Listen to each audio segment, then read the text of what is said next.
дагы ашыгып тереңдеп келек. Жоқ, рахмет анашым. Оқу білім, асыға білім, ырыс қазыққа демекші, мен сені қымды оқимын. Жарайды. Балалы үй базар, баласыз үй қумазар. Ананың көңілі балада, баланың көңілі далада.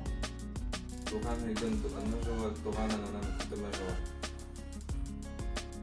Отан қуат, отбасы шуақ. Басның өнөгесі, отан өнөгесі.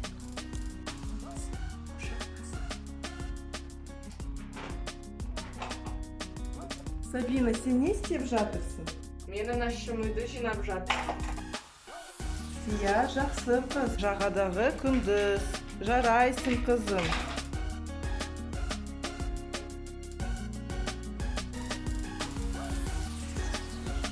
Көш бөлімде білім кітапта.